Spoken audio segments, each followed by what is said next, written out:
Hi, I'm Cristy, and welcome to the journey to TEDxWilmington. I am here with one of my dear friends, Jim Lomot. Hello. He just got off the stage, and it's definitely been a journey, hasn't it, my dear friend? 100%. Yeah. How'd it feel? I think no matter how much preparation you seem to do for something or that I did for this, I think nothing really prepares you for that moment of stepping in the red circle. It's true. It's really true. Yeah. You could say that you're ready. And I think what I've learned based on that question, over preparing is not a bad idea. Or I'd say if you're going to do this, definitely hire someone who's been there before. And I don't mean that to plug anyone, but I just say I learned. I think to have help would have helped. Yeah, I understand. I understand that. I think it's like an athlete. This is kind of how I explain it to people. You gotta train. But the night before, you gotta make sure you take that pause, so your brain can shut down for a moment and absorb it all in. Because it's part of you and your story. You know your story. You know your story better than anybody else. And I think that it's so important to get out of your own head and just roll with it. Yeah. Now, you said you lost some spots where you were at. Yes. Okay, but you didn't freeze. You just kept going. You tried to put in some filler and get back on track to where you needed to be. Yes. Okay, and that felt uncomfortable? Yes. Yes. Yes. And all the yeses. Oh boy, yes. Yeah, but you know what? I strongly believe that we are obviously our own worst critics. We beat ourselves up over things, and it is definitely going to be much better than you could ever possibly imagine. I know that for sure.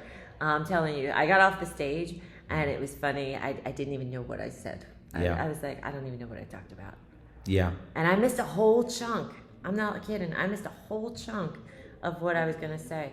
But I do believe, that the Spirit moves us and we say what we need to say in that moment.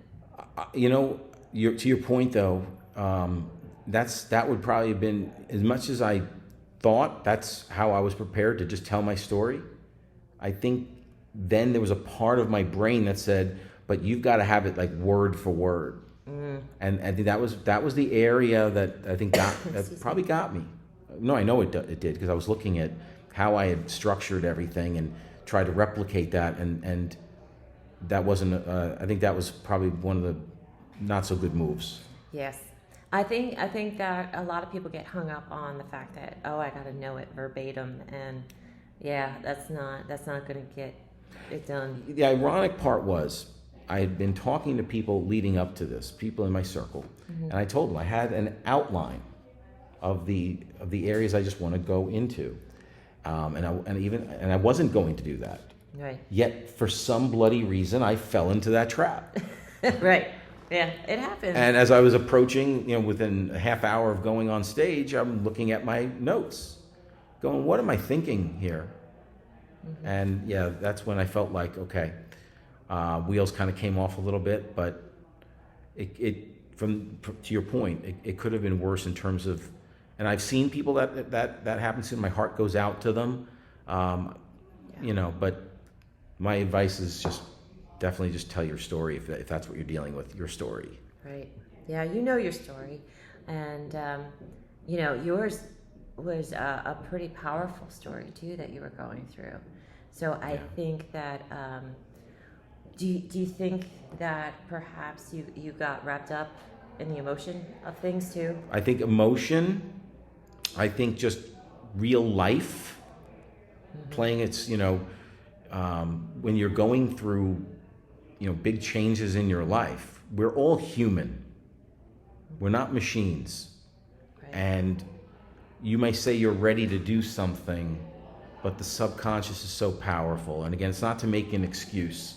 It's just to say, that's what fascinates me about the brain. Yeah. What do they say? jump off the cliff and assemble the parachute on the way down, you know. Yeah. And I'm telling you, you went in, you did it. I can't wait to see it. I really can't, because, you know, my heart is going out to you right now, because I know you're a high achiever. You like things being very regimented in a certain way, you know. Perfectionist is the right word, right? Wouldn't you say? You know what? But I have absolutely learned that it is about excellence and not perfection. That's one thing not about being perfect. What I learned from this, though, is I have such a high appreciation for those that do speak in front of others. Mm-hmm. Yeah, it's given me, and all I could do is grow and learn from this. Exactly. If I decided to go, okay, well, I'm never going to do that again, that would be like the worst thing. It's starting something and saying, okay, well, I'm going to get better. So when I can look back on this and go, see how much improvement. See, I think that's the essence of life. You could quit when there's the first little pushback, mm-hmm. or you can push through. And if anyone knows my story, and maybe I didn't articulate it today, and that happened, but it is about grit and keep going. Yes, I agree. And this was your first talk, yes. Public speaking event, wasn't it? Yes, in terms of a live audience. Yeah. Yes, I mean, outside of on smaller levels of giving, presentations, in a corporate setting. Mm-hmm.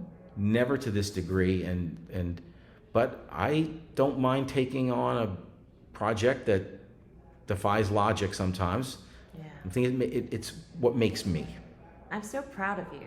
And I want you to walk away from this experience being very proud of yourself, because that's major. I mean, you went up in front of a live audience, and it is a sold out show today, because we have 24 speakers on the stage, and the whole theater is sold out. So this was not like, oh, you got to sit there and talk in front of 10 people and see how you do. Right. You went for the gusto today. I mean, there's a lot of people down there. I will tell you though, it's not going to stop me, because I've got too important of a story to tell. That's right. And if there's anything I don't care how old you are. Mm-hmm. If you're not where you want to be, you can do something about it. It may be I was in a 30-year relationship, and you know what? Coming back from that to do something, there's going to be more work involved, because you've been doing something for so long. Mm-hmm. So yeah, you may have to work a little bit harder, right? But you're not dead yet. Yes. You know what it is? I like this analogy. It's like when you move the furniture off of a carpet and it has the indents. Yeah. It takes a little while for those indents to go away. Oh yeah. But eventually they will, and you get a new track. Yes. In the carpet, right? Get on a new track. Yes. So that's what we're gonna do. Yeah. So we'll be back again one of these days. Yes, I'm so proud of you. I really am. Tell us, what was the title of your talk, because I think it's extraordinary. Well, yes, the title of my talk was, pivoting through the pain towards a life of purpose. Now, there were three things we had a last minute little change that didn't get made, so it was really about the 3 steps to pivoting with purpose. But ultimately, it was about, no matter where you were going, if you're dealing with a lot of pain and want to go in a different direction, here's a little bit of a simple blueprint. Okay. All right. So. Nice. Well, I am super proud of you. I hope you are proud of yourself, because I'm always proud to be around you. So. Anyhow. Now he's just buttering me up. That's right. For the next time. Yeah. But no, it was a great experience, and I have to learn to, appreciate that it was a gift to be here. I'm grateful for that, regardless of how people take it or how perfect or imperfect I was. Mm-hmm. It was a lot to be grateful for.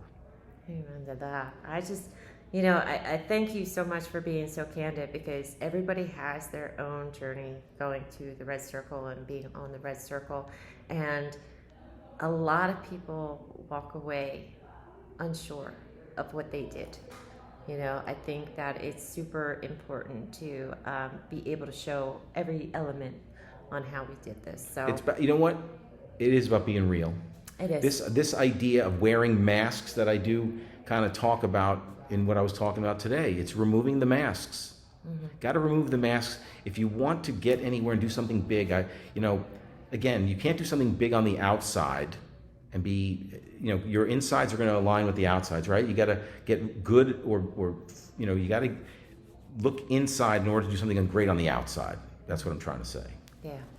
And you did something great on the outside today. You really did, my friend. Thank you. Thank you so much for being here. Do you have any links or anything you want to share with anybody? No, if anyone wants to connect with me, the best thing is to look me up on LinkedIn, Jim, JIMLOMOT, on LinkedIn. That's the best way to connect, and I look forward to expanding my circle through the power of intentional connecting. Absolutely. All right, and we're going to see you next time, Jim. Thank you so much for being here for the journey to TEDxWilmington. Thank you.